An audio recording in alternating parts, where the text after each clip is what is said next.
최재형 전 감사원장이 국민의힘에 전격 입당했습니다. 네, 부친의 장례를 치른 후에 속전속결로 정치 행보를 이어가고 있는 건데요. 국회 취재기자 연결합니다. 서영석 기자.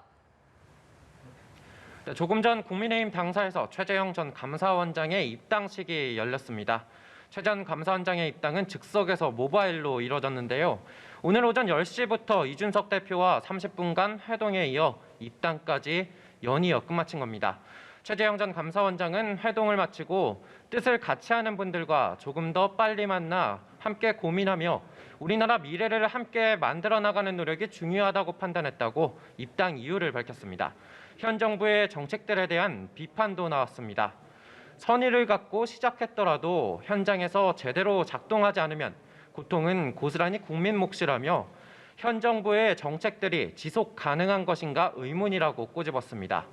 최 전 원장의 입당 결정으로 윤석열 전 검찰총장과의 차별화 행보에 본격적인 시동이 걸린 건데요.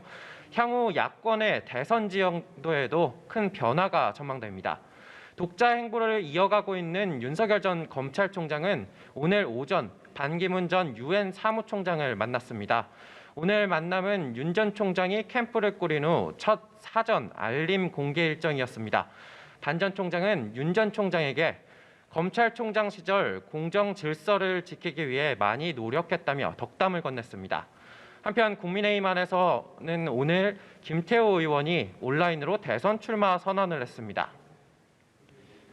네, 민주당 대권 주자 얘기로 넘어가 보겠습니다. 자, 민주당 대권 주자 중에 선두 다툼이 상당히 강하게 이루어지고 있네요. 네, 그렇습니다. 이재명 예비 후보는 오늘 오전 라디오에 출연해 예비 경선에서 상대를 부상 입히지 않으려 했는데 본인이 살짝 부상을 입은 상태가 됐다며 본 경선은 좀 달라야 될 것 같다고 전했습니다.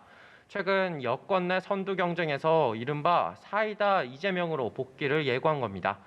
재난지원금 지급과 관련해서는 정말로 필요한 민생에 관한 건 과감하게 날치게 해줘야 한다고도 답했습니다. 상승세를 보이고 있는 이낙연 예비후보는 오늘 호남 민심 다잡기에 나섭니다. 잠시 뒤부턴 목포 이랜드 복지회관에서 배식 봉사를 하고 점심 식사 이후엔 목포 도시재생조합, 건어물 상인회 그리고 전남도청과 도의회를 연달아 찾습니다. 정세균 추미애 예비후보는 나란히 야권의 윤석열 전 검찰총장을 정조준했는데요. 정 예비후보는 SNS에 척보면 아냐며 이동훈 전 대변인에 대한 수사가 정치적 악용이라고 주장한 윤 전 총장을 비판했습니다. 이어 정치적 수사 악용이야말로 윤 전 총장의 전문 분야라고 날을 세웠습니다. 추 예비후보는 라디오 방송에 출연해 윤 전 총장이 청와대와 대통령을 끌어들이는 피해자 코스프레를 계속하고 있다고 비판했습니다. 네, 국회에서는 이틀째 33조 원 추경안에 대한 종합정책 질의가 이어지고 있는데 특히 재난지원금을 둘러싼 여야정의 의견차가 계속되고 있다고요? 네, 그렇습니다. 국회 예산결산특위는 이틀 연속 전체 회의를 열고 이번 추경안에 대한 정책 질의를 이어가고 있습니다.